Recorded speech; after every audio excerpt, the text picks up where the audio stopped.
The alternative Digitalk. Real issues, real talk. Looking for a pair of shoes?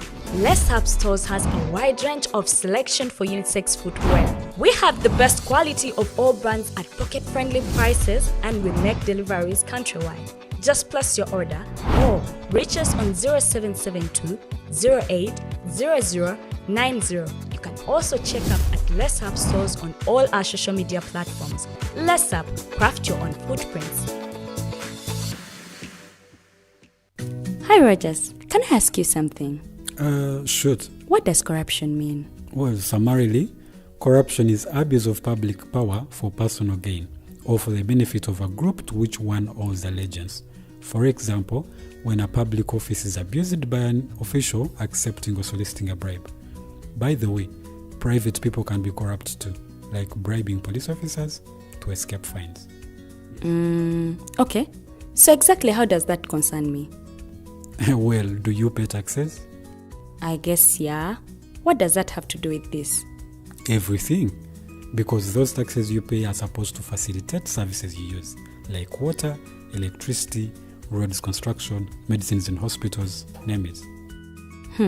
Okay, that is much bigger than I thought. But it can be stopped, right? Well, yes it can, although it may not be as easy as it sounds. And here is the reason why. Corruption roots are grounded in our country's social, political, economic, bureaucratic traditions and policies. So, what has kept it going this long? I mean, why don't we stop it? Well, the main reason why it has been here for so long is because institutions are weak, either as a result of poorly defined ethical standards of public service, weak administrative and financial systems, or ineffective watchdog agencies. What can we do to stop it? At a national level, we must focus on strengthening the independence and effectiveness of public institutions that fight corruption. At a personal level, we must commit to never giving a bribe. I promise I'll never give a bribe. Well, that's a great decision you have made. Me and you now have to spread this message to all our friends. If we all do our part, corruption will be no more. This message is brought to you by Alternative Digitalk.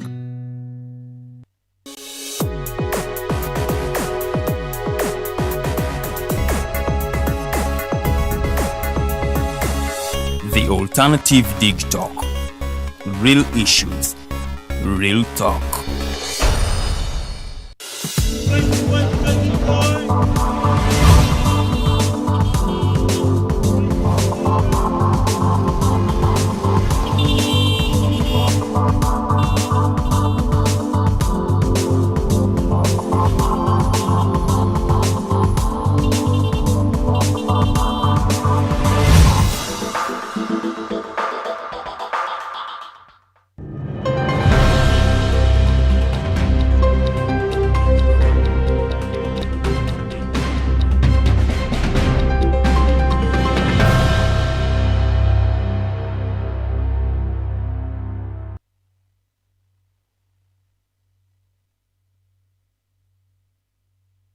And gentlemen, welcome to this edition of the Mighty Drive Show.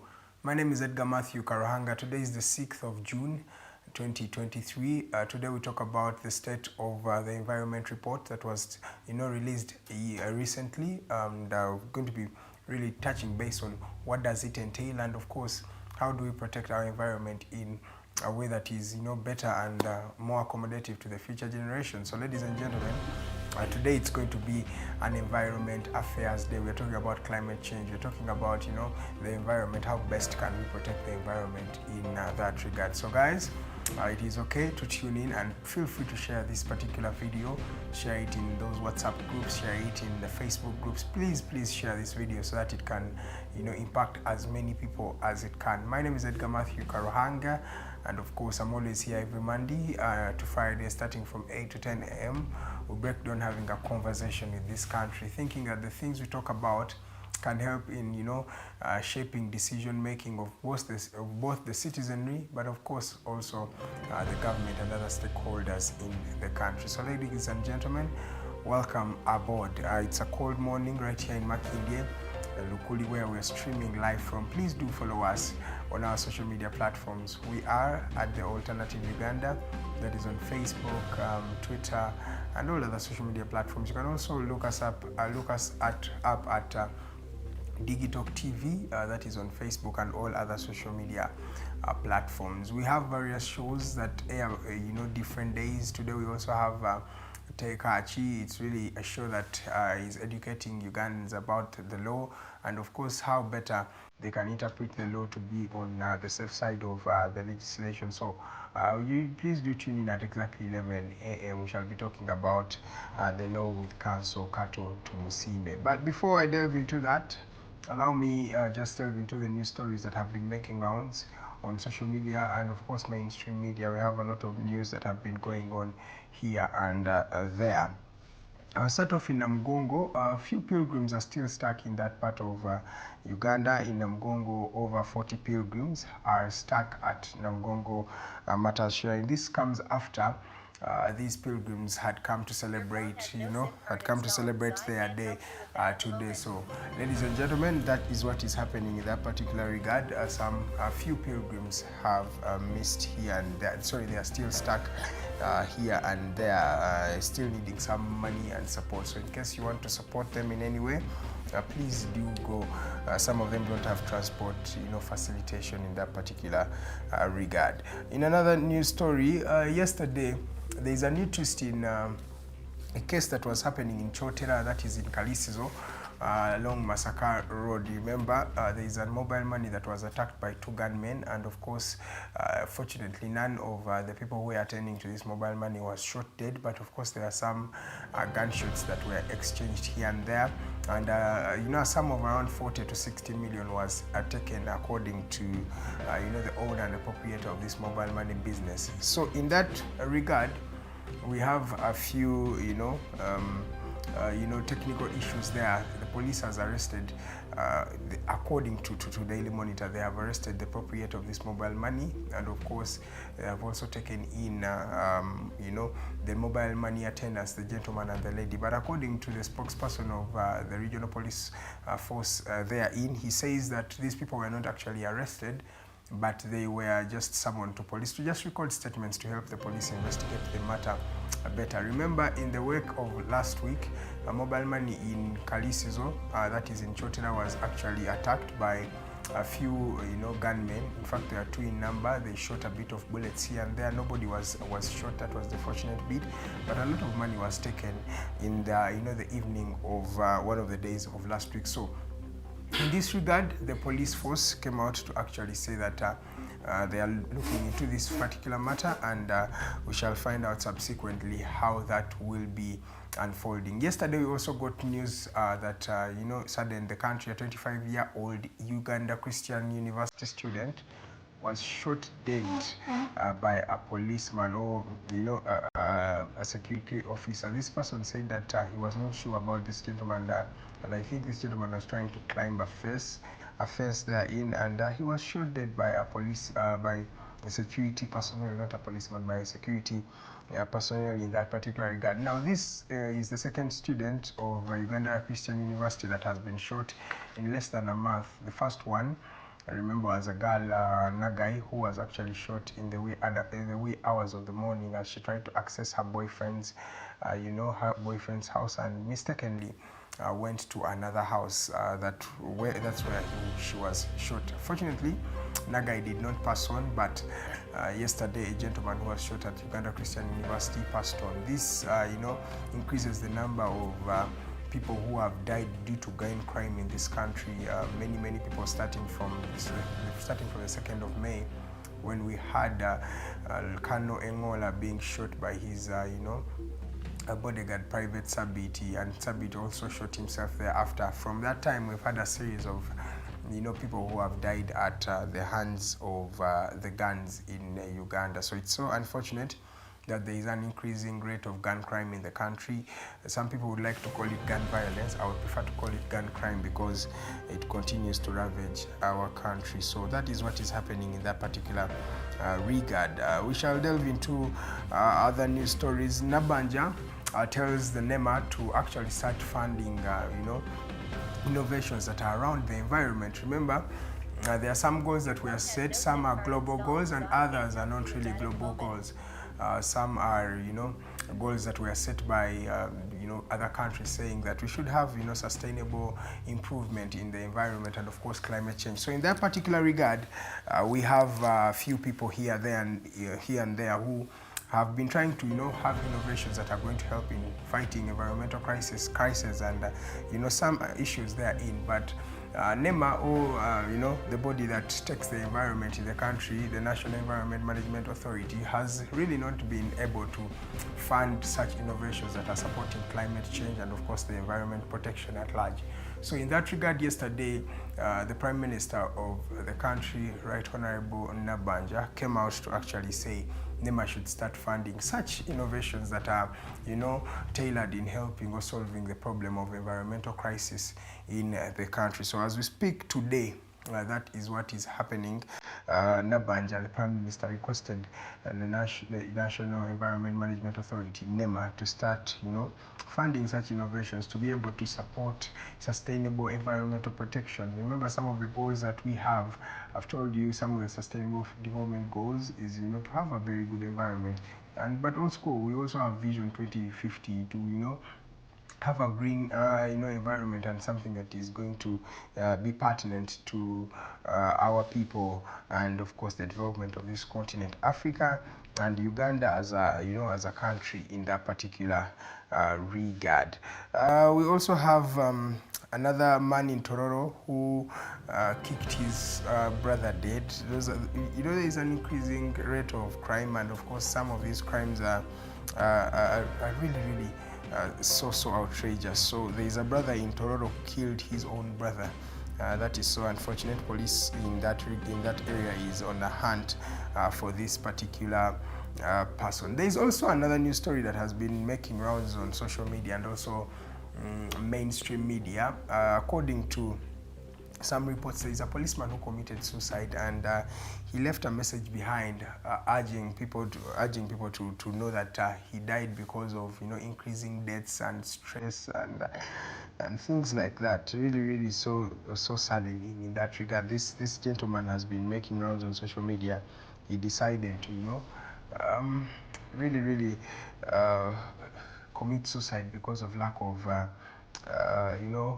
I think peace. That is another issue that many people are disturbed. I think there's a gentleman who mentioned something here that people have totally failed to thrive. There is a failure in thriving for Ugandans. So many people are taking it up on themselves to take their own lives, or take the justice to themselves. That is really so unfortunate that someone has to take their life in order to feel like they have solved their problem. I told you that in Kasese, we have 60 people averagely who commit suicide every month, and this is a survey that has been made.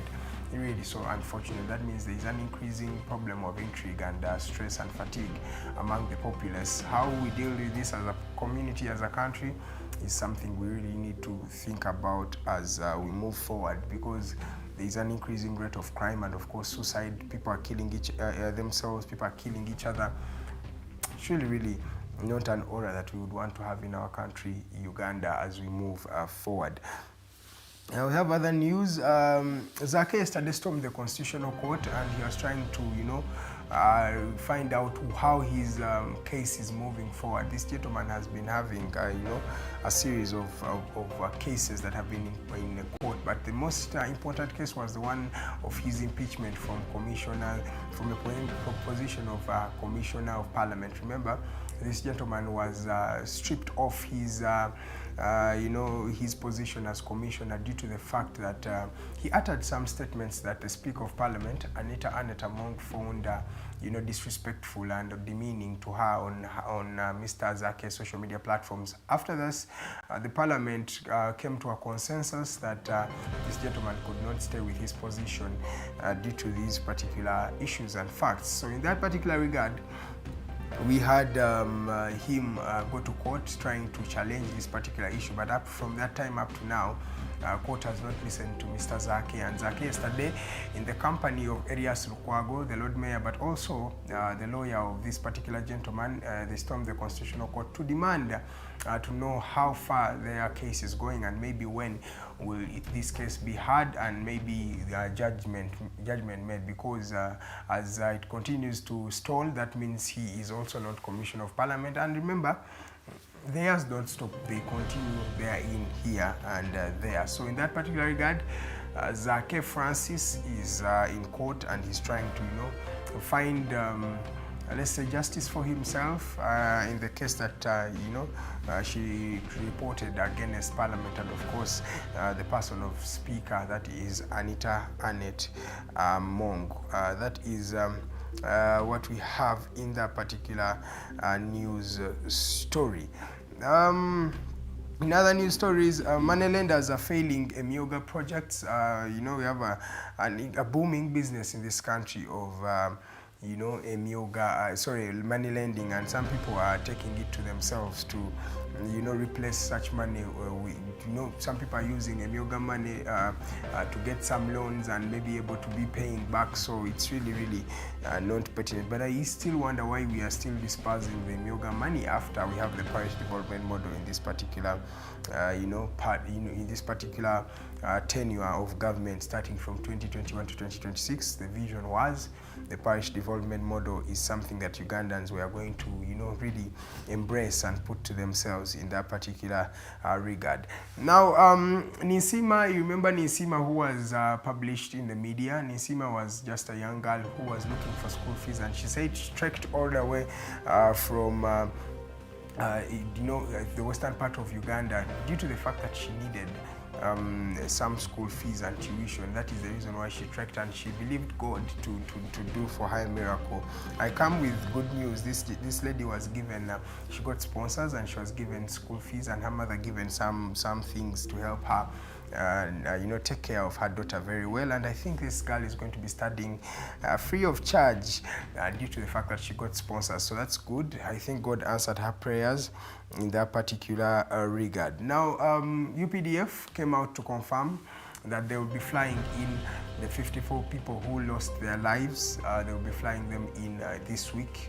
They will be coming in the country. So let's wait on that to see how will it unfold. Remember, our AMISOM contingent in Somalia was attacked by the Al-Shabaab rebels, and according to the president of this country, we lost over 54 soldiers. In custody is some of the commanders, Major Ubo and Major Oluka, who they say are responsible for some of the faults that were there in. They say they commanded the troops to retreat, and yet they should have continued the fighting against the Al-Shabaab rebels. But in that regard, Al-Shabaab killed 54 of our soldiers, of our very, very own. They will be flying them in this week, according to the Uganda People's Defense Forces. And of course, we hope to see, something ceremonial for them, and we shall see how they shall be buried. But they have to be buried amid, amid celebrations and the respect they deserve in that particular instance. So let's wait and see how it will continue to be unfolding as times move on. Now, Uganda's ghetto kids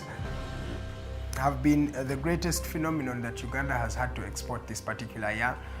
These young children have been at some of the biggest stages in global business. Let me say it in that particular regard.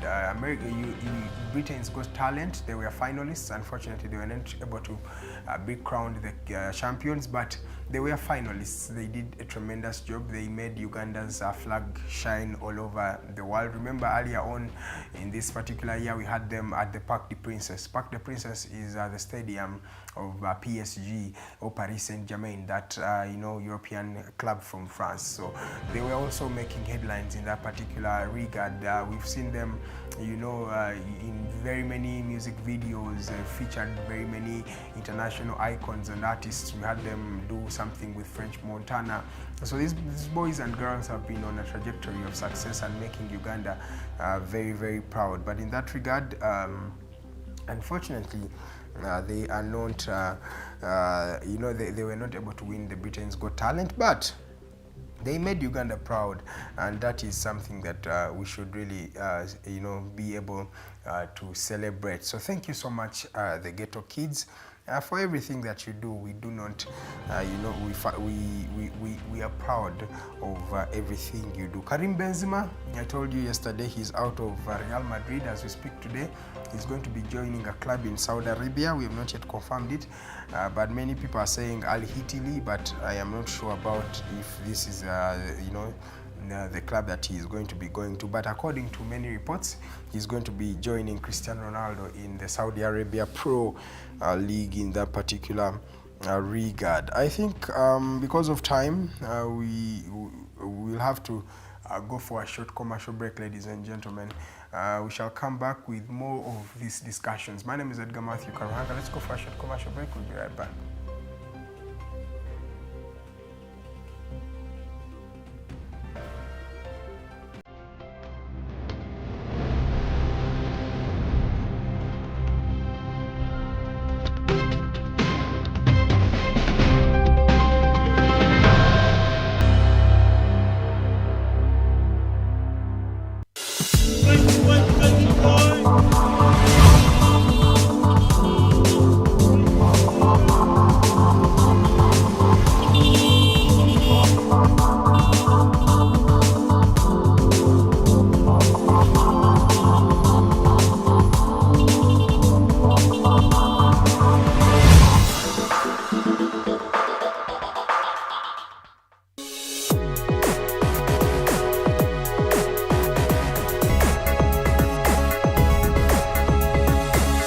The Alternative Digitalk. Real issues, real talk. Are you craving for that special meal that will entice your taste buds and leave you with lasting thrilling memories? Look no further. Spice Island Bulenga has got your answer. Natural, fresh and delicious juice, the best meals. Don't miss our daily specials from Monday to Sunday. Pizza Wednesday, Saturday Pizza Bonanza, you buy one and take two. Come dine with us and feel the experience. We are located at Prime Shopping Center in Bulenga, Mitiana Road. For inquiries, call us on 0704111720. Spice Island, we treat your cravings. Fellow citizens, following the sequence of events, Uganda seems to be at political crossroads.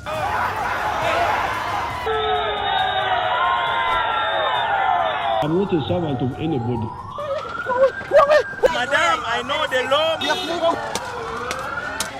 As such, Alternative Digitalk brings you the Interface Show with retired Colonel Dr. Kiza Besuje. Let's keep on the same page on Alternative Digitalk.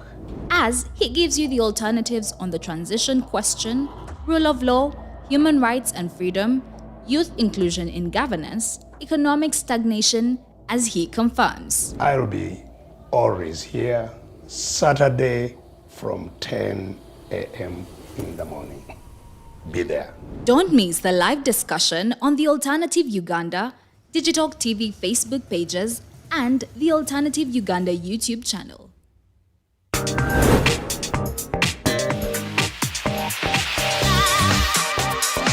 Hello, beautiful people. You're welcome to the Snap Talk with your girl Teddy Tenjo every Saturday, right from 6 to 7. Naku zino twajjirwa flat tami.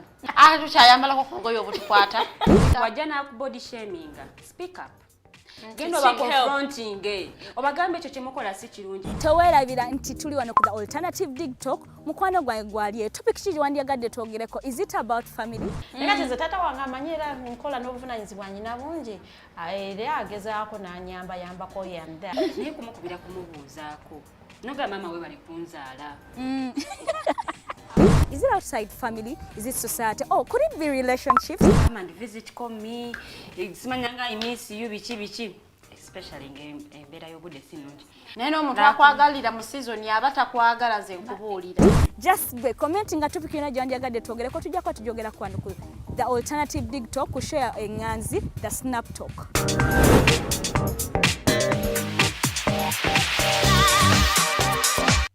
Hi Rogers, Can I ask you something? Shoot. What does corruption mean? Well, summarily, corruption is abuse of public power for personal gain or for the benefit of a group to which one owes allegiance. For example, when a public office is abused by an official accepting or soliciting a bribe. By the way, private people can be corrupt too, like bribing police officers to escape fines. Okay. So exactly how does that concern me? Well, do you pay taxes? I guess, yeah. What does that have to do with this? Everything. Because those taxes you pay are supposed to facilitate services you use, like water, electricity, roads construction, medicines in hospitals, name it. Okay, that is much bigger than I thought. But it can be stopped, right? Well, yes, it can, although it may not be as easy as it sounds. And here is the reason why. Corruption roots are grounded in our country's social, political, economic, bureaucratic traditions and policies. So, what has kept it going this long? I mean, why don't we stop it? Well, the main reason why it has been here for so long is because institutions are weak, either as a result of poorly defined ethical standards of public service, weak administrative and financial systems, or ineffective watchdog agencies. What can we do to stop it? At a national level, we must focus on strengthening the independence and effectiveness of public institutions that fight corruption. At a personal level, we must commit to never giving a bribe. I promise I'll never give a bribe. Well, that's a great decision you have made. Me and you now have to spread this message to all our friends. If we all do our part, corruption will be no more. This message is brought to you by Alternative Digitalk.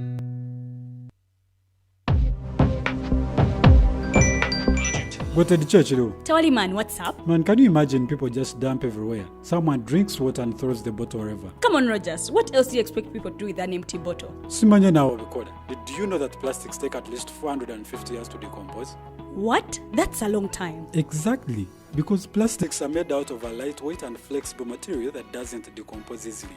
And plastics everywhere in the environment cause plastic pollution. What is plastic pollution now? It is the accumulation of plastic waste in the environment, like bottles, polythene bags, straws. All of these contribute to plastic pollution. I have been using them without knowing their effect. Yeah, a lot of people have. Plastics are a danger to the ecosystem, both on land and in water. So how can we overcome this problem? Is there something we can do? Oh yes, we can reduce by minimizing the use of plastics, reuse by repurposing them, or recycle by collecting and processing them into new products. Everyone wants to change the world, but no one wants to change themselves for the world. How about we change our habits for the world? And it starts with me and you. This message is brought to you by Alternative Digitalk.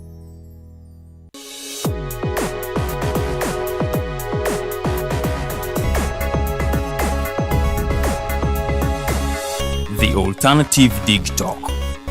Real issues, real talk.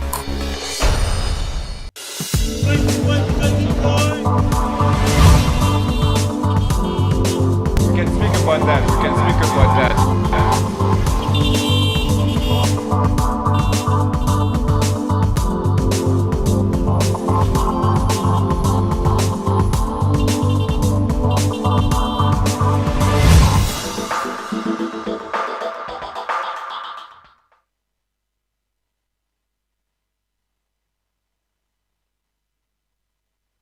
From that short commercial break, 30 minutes past the top of the hour of 8. This is the Mighty Drive Show. My name is Edgar Matthew Karuhanga. As I told you earlier on, today we're going to be talking about the State of Environment Report 2022. This is just a report of how the environment looks like by the year 2022. We have very many visions. Vision 2030, that is the Sustainable Development Goals. We have Vision 2050. How do we really, harmonize these things to save our environment? Many people are cutting down trees, but of course, we also have to congratulate those that are continuing to plant trees all over the country, all over the globe. But the rate at which people are cutting and the rate at which people are planting is sometimes not equal enough. But we hope that you guys can continue having a vision of, let me plant a tree today, even if I don't see it, but my child or my grandchild will be able to sit in the shade of that particular tree. That is how we shall be able to protect our environment and create a country that will continue moving a leap forward, and of course be able to reach our goals as a people, and of course being able to achieve those sustainable development goals therein. Today I am privileged and honored to be joined by two distinctive people, a lady, Brenda Aturihihe, she'll be able to fact check me on that regard. She is the head of projects at Environmental Shield. But also I have a gentleman from France. He's called Thomas Lezafre. He's a political researcher, a leadership coach, and of course a lecturer therein. We're going to be talking about the state of environment as we speak today. Allow me first to welcome the lady on set today. You're welcome, Brenda. Thank you so much. Did I pronounce your name right? Not really. Okay, please do explain My yourself. name is Aturihihi Brenda, Aturihihi. the projects officer at Environment Shield. Okay. How's Environment Shield? It's so nice. Say hi to Robert. Is it Robert? To Riachira? I say hi to the deputy ED, Mr. Riachira Robert. Then our CEO, Council Chiza Elon, plus all our workmates. Okay. It's good to have you on the show. Thank you. Thomas, you're welcome to the Mighty Drive. Welcome. Thank you so much for having us here. I'm looking forward for great conversations where we can speak of the conclusion of this report. Okay, for someone who does not know you, who is Thomas? Okay, so what does Thomas do here right now? Thomas is here because Uganda is a climate fragile country. So I'm located in South Africa. I've been staying in South Africa working for leadership institutions in the past 10 years, mainly lecturing politics and history, right? Yeah. And so by working there, slowly but surely I realized that the biggest challenge that the generation I was educating, the new generation of African leaders I was educating will front is the challenge of climate change. Yeah. And if we don't understand this, that in 20 years that will be #1 political problem for the country and all around the globe, but especially us as a fragile country here in Uganda, then we don't understand how urgent and important this is. Okay. So at the Environmental Shield, we're trying to be the advocates of those that will be at our age and our position in 20 years from now. Okay. So do you want to say, because, you know, some people have not appreciated the problem of climate change, and you talk about it, you say 20 years from now we shall be feeling it. Are you trying to say that it's a problem of tomorrow or it's a problem of now? Thank you for asking the question, because I also wanted to start with a list of names. Provia Nyanzara, 50 years old, Gladys Uwamaria, 25 years old, and Jackson Twizere, 17 years old. Do you know what those people have in common? No. They all died because of climate change last year. So 50 years old, 25 years old, 17 years old. I will repeat their name. Provia Nyanzara, Gladys Uwamaria, Jackson Twizere. And there's many and many, many more. There's many and many, many more. So the people that are going to watch us today, we don't know if some of them will still be there in 3 or 5 years. We often think of the future within, I don't know, politics, elections, maybe election day. What we don't realize is that there is some people that will not survive this passage, the next 20 years. And then our goal is not only to work for what's going to happen in 20 years, but to start right now. And without a strong state that can relocate people, that can identify where are the higher risks, especially for landslide, for instance, and relocating people, we won't be able to we won't be able to save the planet, but our environment and the people that are sitting there. We were on the field recently inside the house of a man that lost 5 family members. And when I say inside the house, there were actually no more house. We were sitting literally in a yard outside, sun on us, because the house were completely taken. No more house. Flood. The man was landslide. Okay. So the man that we were speaking with not only lost 5 relatives that were inside the house, but he even lost the house in which he was born in. Right? So those are the type of destruction that we observe when we go on the field. And I invite all of you to try to join at the Environment Shield on TikTok and YouTube, because you will find some of those stories. Okay. But it is important that we realize it's not about tomorrow, it's about today. So you've answered my question very well, because you've even given us examples of people who have passed on in the now time. I want to come to you, Brenda, just for you to give us a background of this particular report. For Ugandan who does not know, because by the way, there is something, the problem with climate change stories and environment is that people do not feel they are important stories, right? Even the reports that you people can table, like 22 State of the Environment report, it's not something we sit down and say it's important. Not many people read it, unfortunately. But Brenda, just give us a background of why did you, why was this report created? What does it entail? Just highlight for us how the environment looks like by 2022. Yeah, thank you so much.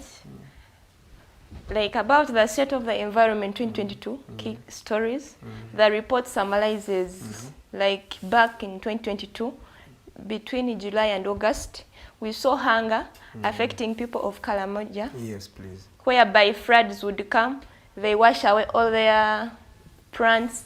Agriculture was totally down. Yes. Then in this report we are going to look at the resource of fossil fuels, where we should stop ECOP. Yes. ECOP, such things where we talk of gas and oil, gas and coal. Then there is pollution. We have been seeing pollution of recent in town, Kampala dust, noise pollution, and air pollution by these lorries, cars. Then there is also forests. There is Bugoma Forest, which was affected by Hoima Sugar Limited. Then there is Mabila Forest. Then in this report there is also wetland. Of recent we have been talking about wetland encroachment. Yes.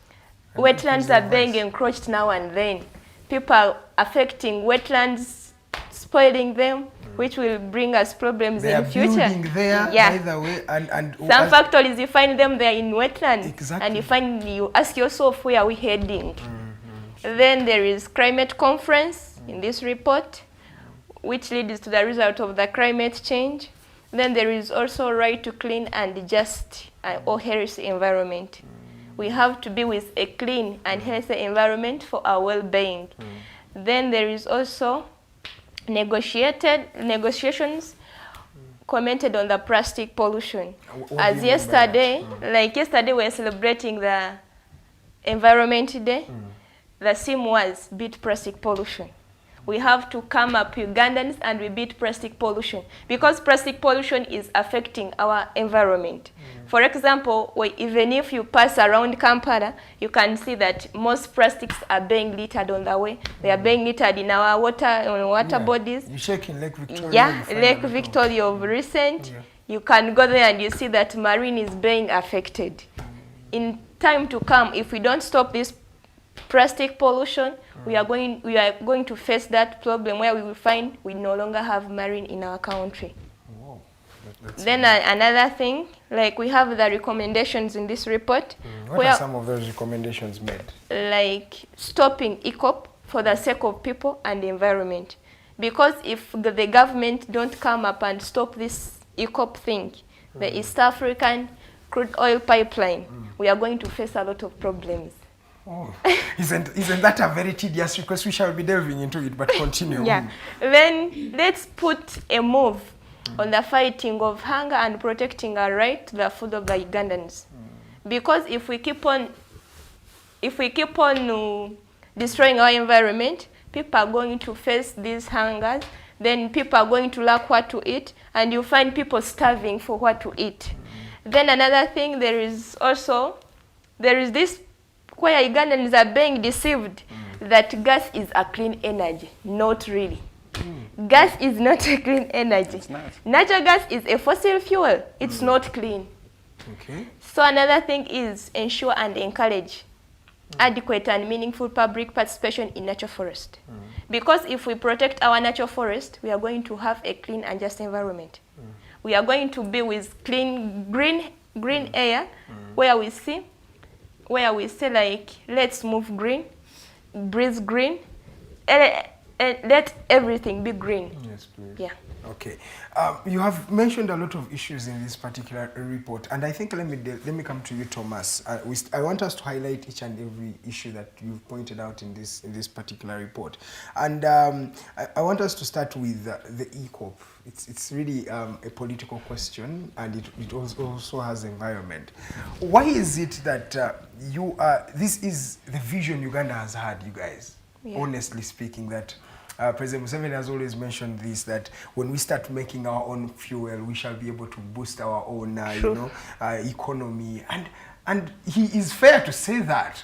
And here comes the environmentalist Thomas and Brenda, who are trying to say that, hey, stop the eco. Please try to make sense of that. Okay, so let's start from the beginning. Yes. Right? The current president arrived in power in? 86. 86. Yes. In 86, what does he say about petrol? I don't remember. He said a lot. Yes, he said a lot, but it was not about exploitation of petrol. He thought that the exploitation of petrol will be inherently the exploitation of people.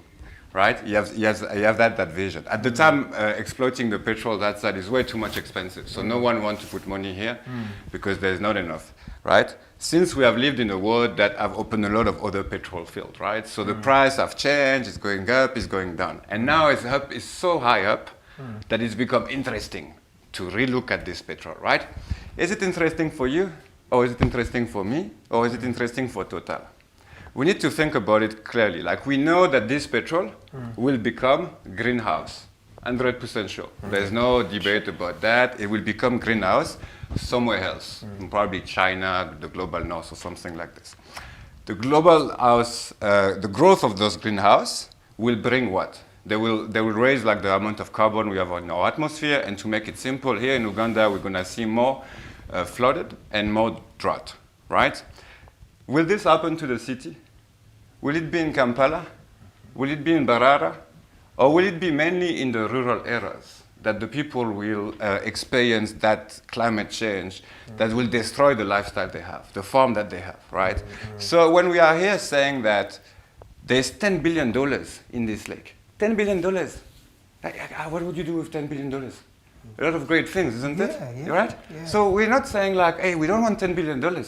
What we're saying is that some few people will take those 10 billions, really, really few. Franz Fanon, the famous post-colonial thinkers, would have called them the national bourgeoisie. I don't want to name people because it's not about that. It's about a class that will structurally enjoy the benefit of petrol, when the majority of the population will still live in a climate weak country, right? Will still live in a situation on which every day there can be a flood, there can be rain that can wash out all your farm, 1 year of production. No more Irish potato in Kisoro district as we speak because of that, right? So we speak in theory that we want $10 billion. Of course we want $10 billion. And the global north and all of those countries, they have industrialized because they had coal, because they had petrol. And when the French people industrialized in the beginning of 20th century, I don't remember them calling the Bogwana king and calling people here in Uganda and asking, can we use the coal?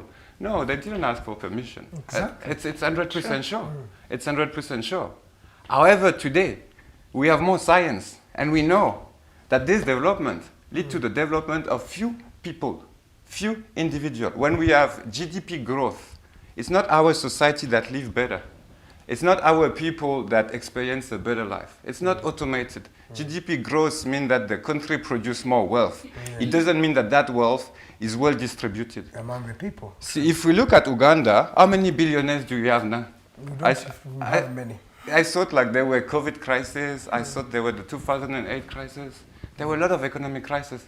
But there's so much more billionaires in our country right now than at the beginning of the 2000s. Why? Because the economic framework do not distribute the wealth properly. So when Uganda made, let's say, $1 million, it's only maybe like the first 2% of the population, the richest 2%, that actually have access to that money. The 98%, they don't have access to that money. So when we think of growth, we need to dig a bit more and say, okay, what is growing here? Is it the GDP? Is it a number? Is it the people living there? What is growing? And what we say at the Environment Shield is that Uganda as a country will not grow out of petrol. a little national bourgeoisie will grow, and the majority of people, especially in rural areas, especially farmers, will suffer the most from the greenhouse that are already in the atmosphere. Yeah, but we have countries like Saudi Arabia, countries in the Middle East that have grown due to the oil. What do you say about them? Because by 1986, Dubai was like Uganda here. By 2023, we are not on the same level. Yeah, good question. Because of the fuel. There's for Dubai, I'm not sure, but for Arabic Saudi, I'm more aware that there is more Ugandans than Saudians, right? What does that mean? It means that when those countries started their petroleum production, they didn't have a population that were suffering climate change or suffering. Okay, some of them were suffering poverty, but really we're speaking of a little amount of population. We're speaking of a population like Gabon or Guinea Equatorial. Uganda are 40 million people, right? 42, something there. Yeah. We need to feed all those people, right? We need to take care of those people. So it's not exactly the same parallel. What we can say is that those countries, yes, they have developed some infrastructure. Yes, they have developed some life. But who is living in Dubai and Doha? Are they the Emiratis? Or is it people from all around the world that come there? The Chinese and the Indians build the buildings, and the Europeans and the national bourgeoisie of their country, they live inside the nice buildings. Yeah. But it's because at the first point you have really a small amount of locals, right? We're not in that situation in Uganda. I'm not saying Uganda could not have potentially become the next Arabic Saudi. No, that's not true. We need to be strategic. They developed their petrol because of British colonialist interest. Same in Iran, right? So all of those petrol production were originally not in the hand of kings or local leaders. They were originally in the hand of global capitalist class, right? Yeah. Here in Uganda now we have seen those examples, and we can learn out of them. Rather than saying we're taking our petrol, we're putting in the atmosphere more or less in 2 years, and then now it's rain for our farmers. What we can say is that, guy, there's 10 billion here, and they like Albert, $10 billion. Give us $5 billion, and we put in our constitution that we are not going to touch that petrol because our people will suffer first. Our people will suffer before the farmers of France or the farmers of Russia, I can tell you that. So it's important we negotiate. I'm not saying we sit on it and we forget we have it. I'm saying today is 10 billion value, right? We can say, give us 5 billions. Okay. The IMF, the World Bank, all those institutions, they love to have a nice 4x4, I notice here. They live a nice life. So tell them, okay, you don't want us to take our petrol. It's for the global economy. For our economy, it makes sense. For the world, it doesn't make sense. So give us half of the money. Give us half of the money. And already, if you manage that negotiation, Uganda put himself as the leading actors in climate change worldwide. The only country that have accepted to sit on his money, to take half of it and develop differently. We could get the debt out. All the debt could be washed out. Because what is that debt? That debt is a lot of infrastructure that we have seen as environmental shield is being destroyed by climate change. Those beautiful roads, they're being destroyed. Just you're delving into the solution, but I wanted to also hear from her perspective, you who has been here literally all your life, I want to think so. What do you think of a prospect of someone saying there is business here? There is something God has blessed us with, and it's something we've always been looking forward to. And behold, the international community is telling us, and you climate change activists telling us, please do not touch the oil. Comment on that irony to you as a person. Thank you so much. To comment about that, for example, if we Ugandans, we are being just deceived that oil, anyway, gas is a good for us to use. We are just being blind about it. Because, for example, if we continue investing in that oil, investing in those pipeline oil, like getting that oil, we Ugandans are not going to benefit. How so? We are going to maybe to benefit, but a lower extent. We have employment for our students. And we have the. We can be employed. But when it comes to environment... But are Nigerian employed? Are other countries that produce petrol? We are not going to even benefit from this. Because if we keep on being full that energy, we have to fight and protect for this environment. Because if these people come out and say, okay, let our main issue be about oil and gas.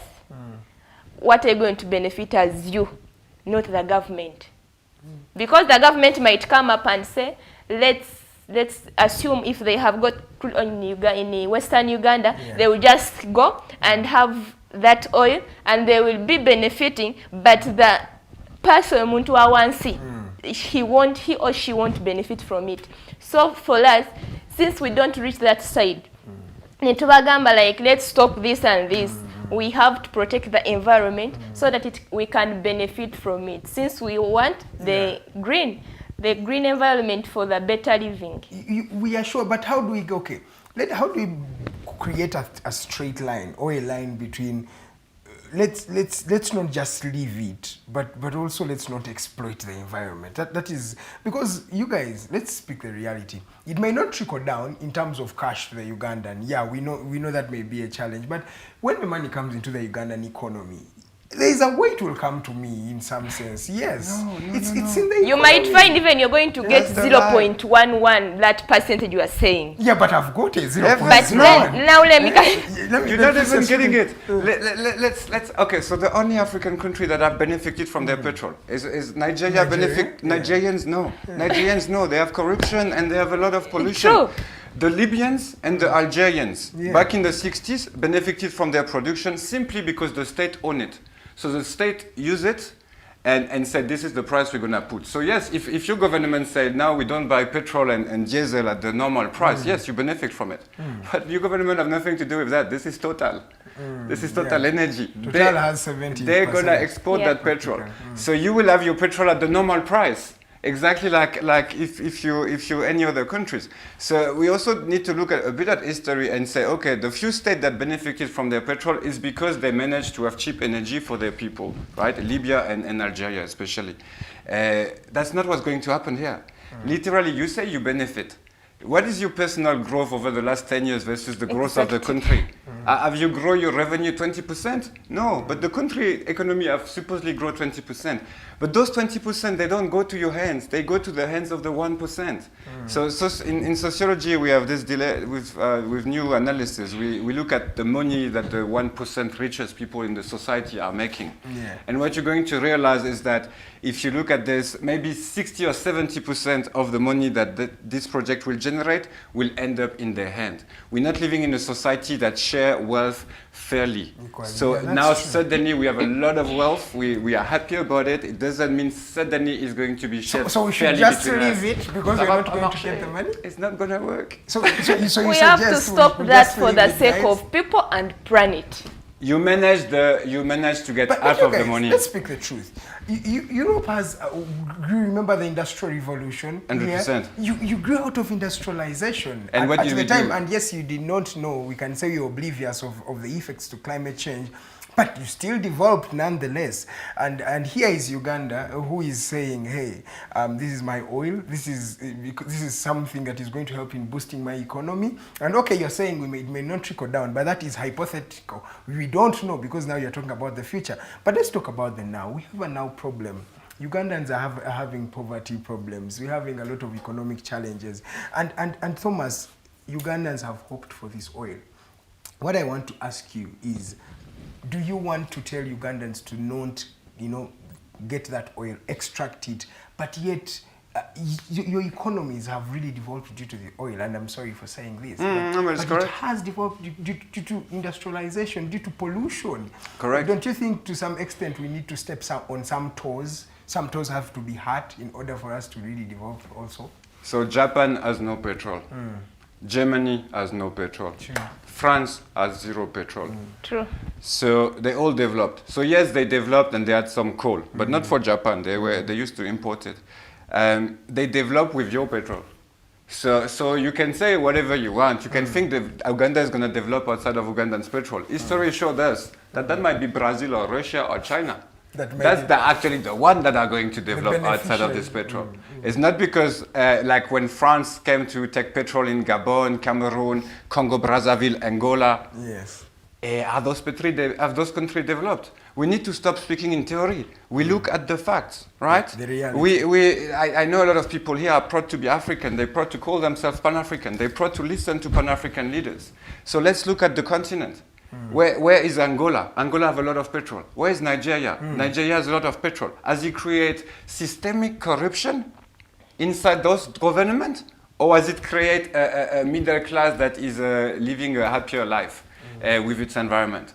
It has created that national bourgeoisie that do some the corruption. Middle class there that has the money. Yeah. But the majority of the people, they do not benefit. The majority of the people will benefit from keeping their forest alive.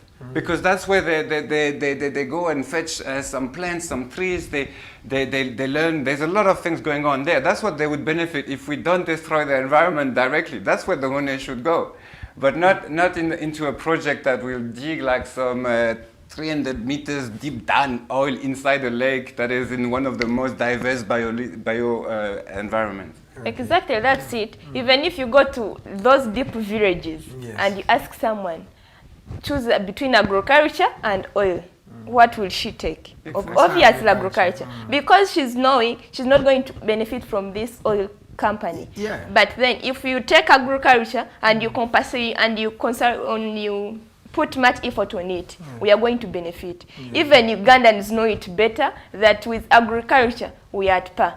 If you conserve that environment instead of putting oil companies with not this and this, you are not going to protect that environment that is going to protect you, to help you to go in agriculture. Okay. And why should we even stick just near this oil when we have many things to do? If we go in agriculture, let's protect our forest. Let's protect this instead of this little thing that is going to benefit other people, even to the bigger percentage, not to us.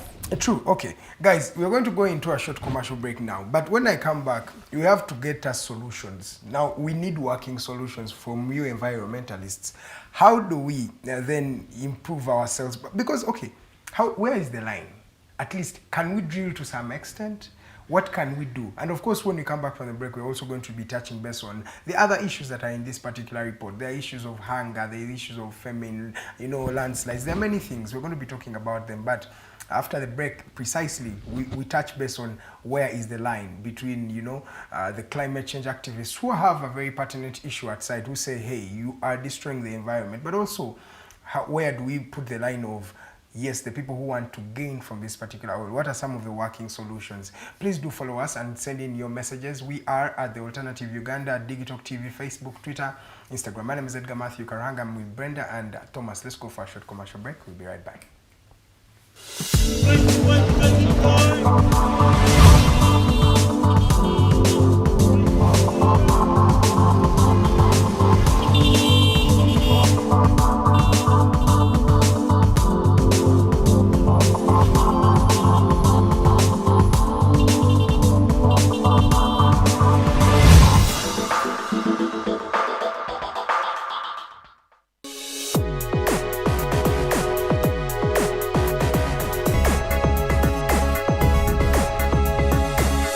The Alternative Digitalk.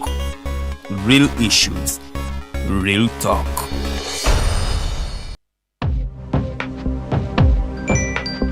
What at the church, though? Tawali man, what's up? Man, can you imagine people just dump everywhere? Someone drinks water and throws the bottle wherever. Come on, Rogers. What else do you expect people to do with an empty bottle? Simanya now, recorder. Do you know that plastics take at least 450 years to decompose?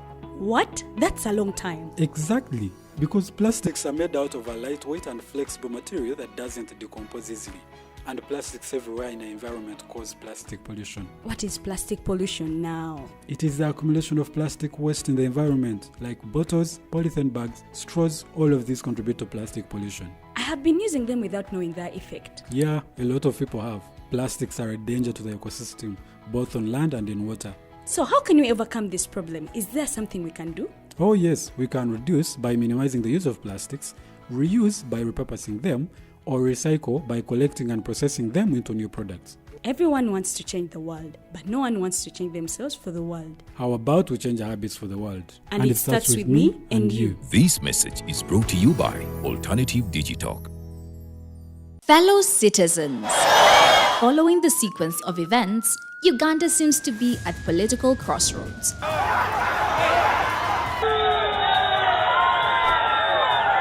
I'm not a servant of anybody. Madam, I know the law. As such, Alternative Digitalk brings you the Interface Show with retired Colonel Dr. Kiza Besuje. Let's keep on the same page on Alternative Digitalk, As he gives you the alternatives on the transition question, rule of law, human rights and freedom, youth inclusion in governance, economic stagnation, as he confirms. I'll be always here Saturday from 10 a.m. in the morning. Be there. Don't miss the live discussion on the Alternative Uganda, Digitalk TV Facebook pages, and the Alternative Uganda YouTube channel. Hi Rogers, can I ask you something? Shoot. What does corruption mean? Well, summarily, corruption is abuse of public power for personal gain or for the benefit of a group to which one owes allegiance. For example, when a public office is abused by an official accepting or soliciting a bribe.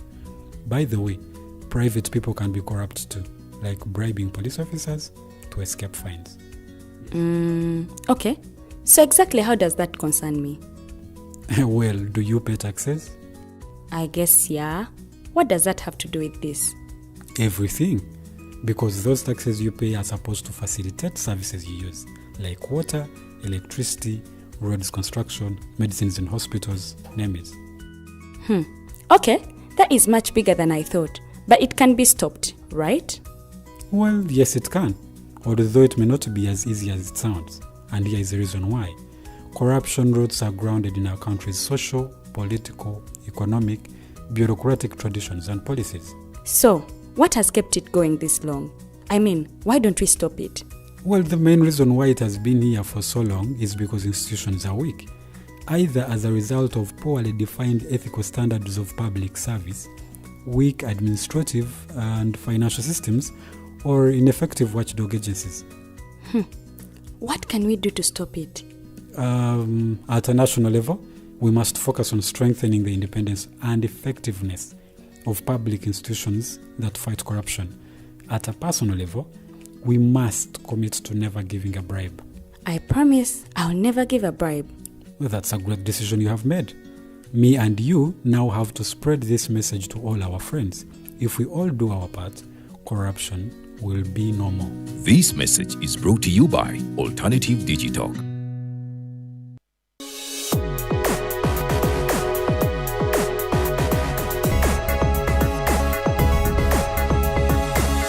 The Alternative Digitalk.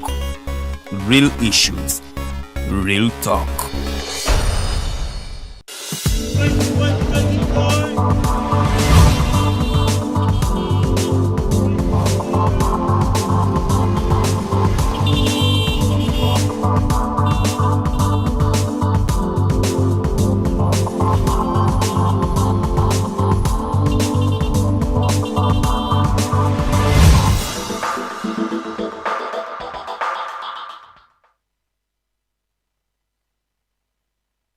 Welcome back from that short commercial break. We are into the second and final hour of the show.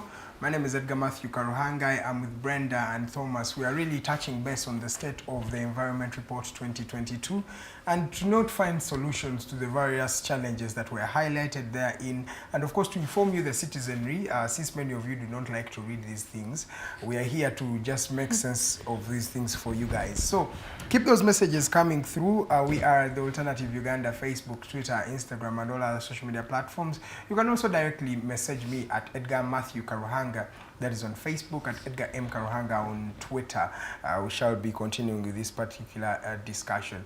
Thomas, when we went in for the break, we wanted you to highlight on some of the solutions. Okay, you are suggesting we do not touch the oil for now, at least. What should we do as Ugandans? What is the solution therein to be able to, get to reap from the benefits of maybe having it? What are some of the solutions you suggest? So as we were talking earlier, I think it's important we say we need to claim at least half of the money for not touching it, right? because a lot of people, as you say, from all around the world, and including people that have developed with those fossil fuel, are coming here to say, don't use it. Even the European Parliament says, whoa, let's look at what's going on. Let me interrupt you. For when you say claiming, you mean that the projected income of the oil is 10 billion. So if we are to claim half of that, we can go to the international powers or international bodies and tell them, hey, we're expecting to get 10 billion from this oil, but can you just give us 5 to maybe invest in this particular issue? That's what you mean, right? That's what I got, correct. Yeah. Thank you for summarizing it really well. So by doing this, we could position Uganda as one of the leading countries on that transition. And there is currently a lot of money. South Africa received $2.1 billion to transform the electricity system from European Union. So there's a lot of money right now available to transform and to become what they call climate resilient, right? We need to say, no, as Uganda, we do not want to put that petrol in our environment, and we can claim half of the money, right? So we could negotiate like the same way there's negotiation for G20, for the war in Ukraine, the war in Congo. There's those negotiations. We can come here and with all the East African countries say, no, we want that money. And how are we going to use that money? We're going to use that money to make sure our farmers will remain resilient in front of climate change. We will use that money to make sure that when there's landslide, there's compensation for the people so they don't die of hunger. We can use that money to directly bring cash to the people that will be impacted by the climate change. Okay, sure. Is there any comment you want to make on that before we delve into the hunger issue? About the solutions we can do? What I can make about that oil, issue, let's just forget about it. We have many things to focus on, which will help us in future than seeing this mere oil. Okay. Yeah. Sure, no problem. Let's tell you too. I just wanted to bring this example, like you come with Dubai, just look at Venezuela, look at Congo Brazzaville, look at Angola. Those are countries that are more realistic to compare with Uganda. And all of them we have seen dramatic event unfolding. None of the countries I just named have democracy. So I don't know if young Ugandans want to experience democracy one day, but if they want to, they better don't have too much oil in their hands, because that oil will create some corruption. You say as if you speak as if it's not here. We have the democracy is not here. Corruption is also another problem. I didn't want to say, but for the next generation, guys, let's delve into another issue, and this is the issue of hunger. And hey, I'm going to start with you, Brenda. One of the Sustainable Development Goals is zero hunger by 2030. We are, let me say, 6 years away from 2030, but we are still talking about an issue of hunger up to today. Yeah, we are right to talk about it because we are not serious about what we are doing in our country. For example, if people go and encroach that wetland, flooding is going to happen. When flooding finds that agriculture is there, it's going to wash it away. Yeah, people are going to face that hunger for time and time. If they don't come up and bring the solutions to this, because the first solution is let us stop encroaching on wetlands, which brings that flooding that will wipe away all the agriculture. People are going to starve of hunger because of their activities they are doing. Yes, you find in the village you are telling a person, let us stop cutting down trees. Someone will see you as like an obstacle to that. Because for her, she's seeing the money that is going to come from timber, firewood, and what? Not even realize what is she or he doing about it. Because if you cut those trees, the soil erosion is going to come in. People are going to suffer. When that soil erosion comes in and washes away all the soil, people are going to lose whatever they could be having in. For example, in between July and August 2022, we see like 900 people died of hunger in Karamoja. Reason being because of the floods. Floods took away all the agriculture that they had, took away everything that they could even survive on. And those floods caused a huge of hunger to those people. So before it reaches to press, just go and tell those people, let's please conserve our environment, like let's protect wetlands, let's stop deforestation, because if we keep on doing these things, we are going to face hunger now and then, and we are going to keep complaining to the government for help. But we are the food basket of Africa, Brenda. How is it that Uganda, people are throwing food in the central here and people are dying of food in Karamoja? Is it really a climate problem or it's a mindset problem? Not really. Most of them, the hunger that we are talking about, you might find people in town, they are okay with food, they buy food, they eat. But go deep down, you will find people, they are starving. Even these street kids, you always see them. Most of people, they don't want even to come up and start something. They want just to beg from people. That is when you find that you can't take a street kid from here and you take him or her to my place like in Bushenya and you say, let's plan agriculture here. He's going to see you as a stranger or as an obstacle to what he or she has been doing.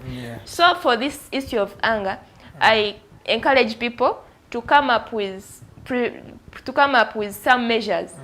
Let's always be keen about what we are doing with the environment. Because people will practice deforestation now and then. But when you go and tell them to stop it, they will tell you, what are you talking about? Because for them, they are seeing on clean money. They are not looking for what they are going to face. That's where you find that people are going to keep crying to the government for help because of hunger. Yet the government, we are the one burdening them. Because if the government says, let's plant this, National Forest Authority, if it brings out, like they say, let's protect our environment, let's protect these forests. But you find someone in the village there, she is cutting that tree, she's cutting all the trees down, and she expects you to come and bring food. Not really. We are causing that hunger to ourselves. Okay. Wow, saddening. I want you to speak from a global perspective. Do you really think, honestly, we can achieve the goal of zero hunger by 2030? As Africa, not even just as Uganda, but generally as Africa. Do you think we are there? So I believe that the current economic framework favor export. So it's simpler for a farmer right now to do one crop and export it, which lead the farmer really fragile towards climate change, because now there is only one production and it can be wiped out by one environmental problem in one day or one night, right? So when you specialize the farmer like this to favor exports, right, what you create is a dependency towards that export. And I believe that until we are in an economic model which try to produce food for export, we will definitely have a lot of anger and issues. What we want is what Uganda already have in a lot of provinces. We're not reinventing the wheel here. Is people consuming what they produce. If people consume what they produce, it will be way simpler for us to stop hunger. It will be way simpler to make sure that the production goes directly to the people, to what are their needs. But as soon as we say we need to produce so we can export, so we can get dollars and we can make trade because of all of this, and we can become a powerhouse in Africa because now we export. When we do this, we also create the condition for drought. We also create the conditions for hunger, because the value of the farm value is exported outside. Yeah? Does that make sense? Yeah, it makes sense. So self-sustainable solution, rather than destroying forests to put a sugarcane plantation, and now that sugar is going to go to all East Africa, keep that forest and ask the people, how do we help you to maintain that forest and to maintain what that forest used to give you? People used to live in those spaces without needing any import, any sugar, or they know how to use that space, right? So we should trust the people that use the environment for thousands and thousands of years, rather than foreign company that promise us to have beautiful numbers at the end of the year in our export reports, but we'll have hunger. You don't want a country that can export, I don't know, bananas, Irish potatoes to its neighbors, but that have people suffering from hunger. That would not be serious, right? Yeah, I get what you're saying. That is the issue of hunger, but it also delves into the issue that was in the report about some of the things we use, like gas. We use it for cooking, firewood, and I think charcoal is the most used, but it looks like it's the most expensive. Do you want to highlight on that? What Ugandans are using charcoal? It's the most expensive, and it's also one of the worst environmentally friendly, I think, also cutting down trees and burning these trees to make charcoal. Yeah, it's definitely costly for the environment. But we here at the Environment Shield, we're not against the people. We're not saying that we need to implement solutions from the top to the bottom, and we're not saying it's the government and the ministers that come and tell people relocate here, plant a tree here, plant a tree here. No, that's not going to work. We have seen that failing actually in other countries. Think of Sri Lanka, France with the Gilets jaunes. So it doesn't work. Top-down ecology doesn't work. What we want is to empower the people within the communities, bottom up. Okay. Empower the people, and not every people. The women especially. The women especially take great care of communities. They know how to do it. Sometimes more efficiently than anyone else. So we want to use what we know and the people that we know to empower from the bottom and not from the top. When it comes to exactly the shackle issue, I think Brenda would be more relevant to answer that question. And that's where I was coming to you, Brenda, about that issue of charcoal. Ugandans are using charcoal as the biggest means of cooking and doing their stuff, but it looks like it's not environmentally friendly, and it's a mindset that is just in Ugandans' mind, because according to some of the reports, it's like gas is the cheapest to use, but charcoal is the most expensive, but people are still using the charcoal. Thank you for that. About that, as you have said, Ugandans, they have it in mind.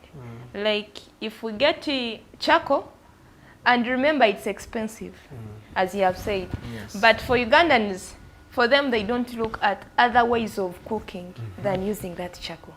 Do you know that even this cow dung that we get from villages can also cook? No, but for them, you didn't know. But for them, they are just focusing on one thing. Let's cut down trees and we get charcoal. Yet they are not knowing that they have other alternative means to use as they are cooking. That's where you will find Uganda, we are all blinded about what we are doing. Okay. Because if you can say, no, let's cut down trees, we get charcoal. First, you are destroying your environment, which is going to affect you. But we always have alternative things we can use other than that charcoal. Which is the best? Because also you mentioned earlier in your preamble that also gas is not a very good, environmentally friendly mode of cooking. So what can we use? Is electricity okay also? No, we can... What gas should we use now? First of all, do you know that you can get firewood even minus cutting down trees? How do you do that? Because we have forests. Those forests, they are always, we do pruning, we do what? To get up that good forest. Like those things we cut down, the unwanted ones, which don't cause deforestation. We can always use those for cooking. Why do we even have our mind to go and consult a lot, to go and look a lot on that charcoal burning? Because if we keep our minds on that let's use charcoal, let's use gas, yet gas is not good. And charcoal, the cheapest is not good. That is gas. Of course it's not good to our environment. So I encourage those people, at least, let's not focus on charcoal burning. Okay. Because if we keep that, that's where we're going to fail to find people that are crying now and then. By 2030, we are going to be still crying of hunger if we don't stop these things. Okay. Ladies and gentlemen, this is the Mighty Drive Show. We are still touching base on the State of Environment Report 2022. I am with Thomas and Brenda from the Environmental Shield and trying to make sense of some of the issues that were highlighted here. The other issue is the forest cover. Brenda, do you want to talk about the forest cover? Because it looks like for decades and decades now, every decade we are having forest cover reduce. Every decade, when we do a survey, it's reducing. What does this mean to Ugandans if we go to the worst? Because if by 1994 our forest cover was at a certain amount, then by 2000 it's reduced. 2014 it's reducing. 2023 it's reducing. That means there is a trajectory. It's just reducing and reducing and reducing. I want to first hear from Brenda, then come to Thomas. Like about that forest cover, it's reducing because people are illiterate about it. Okay. For example, talk about Bugoma, talk about Mavila. You find people are carrying their factories, they are doing everything in those forests. Take, for example, Hoima Sugar Limited. They went and cut down trees just for that company. Yes. But if they are taught about how forests forests are important to us. Yes. I'm quite sure they won't do that the next time. Because if you go and cut trees, you don't know what you're causing in future. The coming generation is going to suffer because of us. We are not preserving those, we are not conserving that forest. We are cutting it down. We are harassing them, not knowing that we are harassing ourselves. Even the generation that is coming, we are harassing it. So if we stop that tree destruction, we are going to have more and more forests in our country or in Africa. Because if we keep cutting them, we are not going to benefit from it. Exactly. Yeah. Exactly. We are eating. That's why you're going to find our kids and grandkids, they are going to suffer.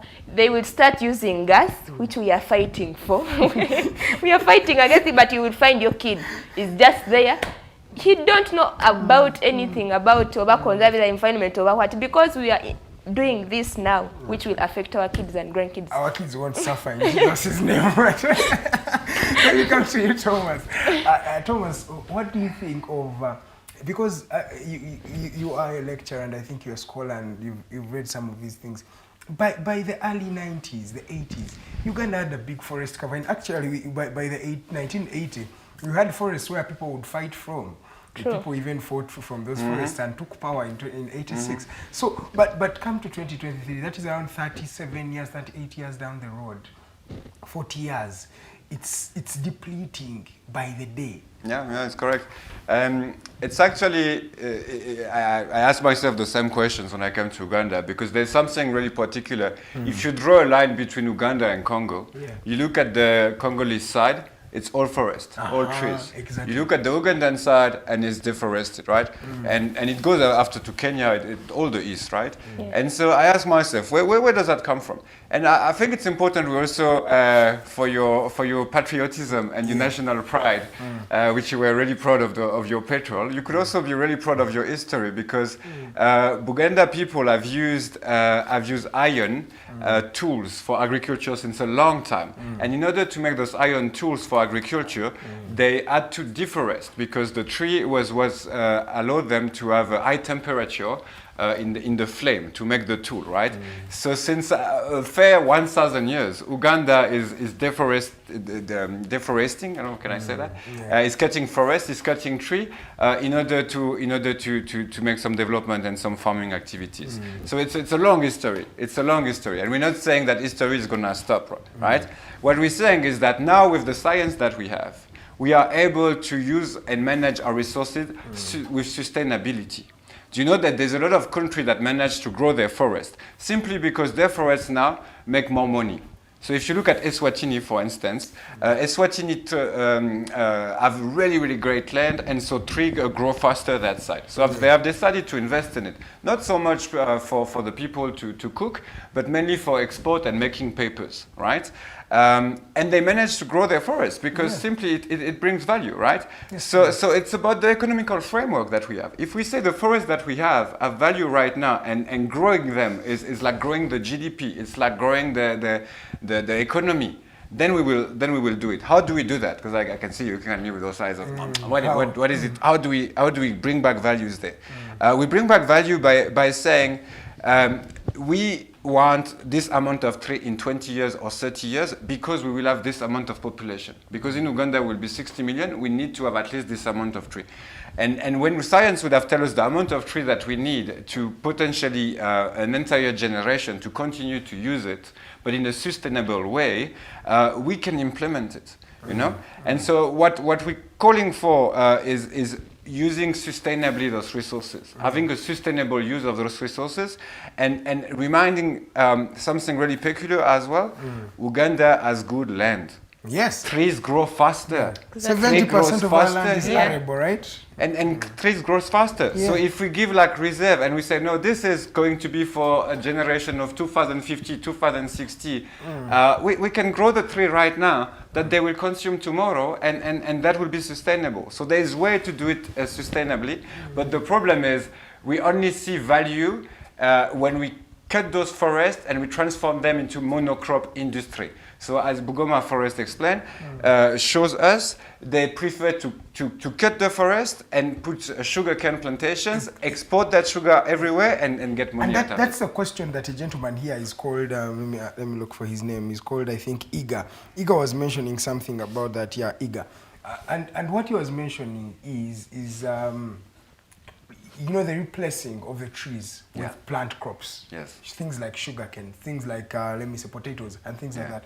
I thought like it's the same thing, we're protecting the environment, like it's all food, trees, these are plants. So please educate us on the distinction of, hey, you're using sugar canes, you're planting sugar canes, but they're affecting the environment, and yet trees would be better. So where is the distinction, please? Okay, so first, you are your environment. I am my environment, she's our environment. So whatever happened to the environment happened to us. So it can sound like funny, but remember COVID. Okay, exactly. Remember COVID. Yeah. Suddenly there's one microbe going out of China, and all of us are stuck. Okay, so your environment, definitely we depend on our environment. Do you know why Europeans and the Spanish especially conquest America so quick? It's because of the same virus question. Because Europeans have lived with a lot of animals for a certain time, especially cows, dogs, muttons, sheep. So we have exchanged a lot of bacteria, a lot of things, right? I'm not a specialist of that, but all what I know is that I've been co-created by my environment, right? And so when Europeans arrive and with Christopher Columbus and all those genocidal people, what happened is that one man just coughed and done. It was done. All the virus that Europeans have accumulated for thousands of years with themselves suddenly get spread in a new continent, and everyone died out of it. Like literally Aztec civilization, Inca civilizations, all the civilization of Latin America died outside of environmental questions, simply because the virus that Europeans bring didn't exist there, right? So those questions, when we say you are your environment, it's no joke. You are part of this environment. And so we have yet to discover to which extent cutting a tree impacts you. Yes, I agree. But we also have learned that without a wealthy environment, no civilization can be built. Without understanding and having a sustainable use of our resources, no sustainable civilization will appear. Okay, I get what you're saying. Guys, we are going to half the hour. We are remaining with a few minutes, 30 minutes. I want to come to you. Let's talk about pollution. Pollution has been an issue here. The recent of them all is noise pollution. Some people did not know that noise pollution actually existed. Brenda, what is the pollution rates of today? Do you want to just highlight on that particular issue? Let's talk about air pollution, noise pollution. What is this pollution issue that is still affecting Ugandans up to date? Thank you so much. Like about that pollution, as you have said, people didn't know that there is even noise pollution. Yes, I also just you find people there, people are just there, they know maybe, like yesterday, beat plastic pollution. When you tackle something, it's when they come to know that there is this type of pollution. Yes, yes. So, this noise pollution, for example, if these big cars, even, thank God that you are not near, like you are near the road, but the way you planned your thing, you can't be affected by this pollution. Yes. But you will find that there is even like those schools near the roadside, they are going to face those noise pollution. Yes. Because big cars, they are going to come, that pollution they are causing, they are affecting some of the people. True. Then there is this like, there is air pollution. If we don't conserve these trees, these forests, we are going to face that. Because the air we are going to inhale, it's not good for us if these trees are not conserved. Because if you have a greeny and just climate and green and just, let's keep that. At least we can always have a greeny air so that it can help us. Because if we don't conserve this, let's at least protect our environment. I think the little biology I have was that the trees give us oxygen, right? We give them carbon dioxide. So they take the carbon dioxide, right? Yeah. So they manufacture for us oxygen, something like that, I think. Okay. Now, if you're cutting those forests, where are you going to get oxygen from? Nowhere. I'm going to. Of course, we are going to starve, and you find people they are dying now and then. But people misusing their rights. Because take, for example, if the government comes up, National Forest Authority comes up and say, let's use this wetland, or either let's use this forest, and we plant trees. And you find someone, well, how can I explain? I don't even know that person. And he or she comes and cuts all the trees, and he or she expects oxygen, not knowing that she's spoiling it. Because we give out carbon dioxide, they bring oxygen. And without oxygen, we are normal. So, about this gun pollution, at least let's try and fight it. Okay. And also, can I add to this quickly? Please do, please. Are you finished, Brenda? It's all right. Maybe you can finish and then I can add to that. That's even why this year's Environment Day, the hashtag was Beat Plastic Pollution. Okay. So if they come up and see what plastic is doing in our country, in Africa.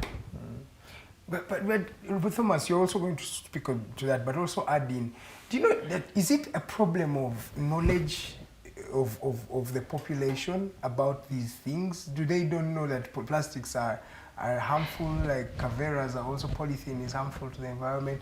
Where do you think the stem of the problem is, especially in an African setting? It's for the plastic pollution. It's funny because we have been greenwashed, if I can call it like this. I don't know, like we have those assumptions. Is like, if my GDP grow because I have petrol, as a person I grow. No, most probably no. Those are just statistics. Yeah, exactly. So we need to also look how they correlate. Brenda speaks of pollutions. I want to remind people that the majority of Ugandans do not have a car. Exactly. As we speak. The majority of Ugandan women do not have a car. The majority of this country are young people. So when we speak pollution, they breathe it. They're not inside the nice 4x4 driving around their girlfriend. No, they just smell it and then they got the cancer for tomorrow, right? But the very same person that is not in a car, what has he chance to have enough money when he's 40 or 50 to treat his cancer? Lower than the rich one inside his car, protecting from the pollution. So he pollutes, he's inside his car, nice, he has probably a great German brand, a BMW, a Mercedes. He pollutes, but he makes enough money with his Mercedes, so when he's 50, 60, he can treat his own cancer. But the one in the street won't be able to do that, right? So it's also like when we speak climate justice. We want justice. And we want to make sure that what we have observed in those pollutions, we speak about the true cause, right? Yes, so when you say, are we stupid because we use too much plastic? I say, we make... I know. Ugandans may perceive it in a different way. I'm teasing it for the audience. But clearly, I say, someone is making too much money out of polluting this environment. There's people right now, and I don't want to quote no one, but look at the Coca-Cola company, for instance. They are polluting our environment. Every day, they make money making sure that there's one plastic bag or one bottle of Renzori that is going to be used once, only once. And do they use that money to bring that bottle? I was amazed by that village in Kisoro district. We arrived there totally flooded. Wow, a disaster. It really felt like people died there. It really felt like it was hell, right? Did I not find a Buddha that managed to bring those nice plastic bottles of Coca-Cola, of all those juice that you know, to that village?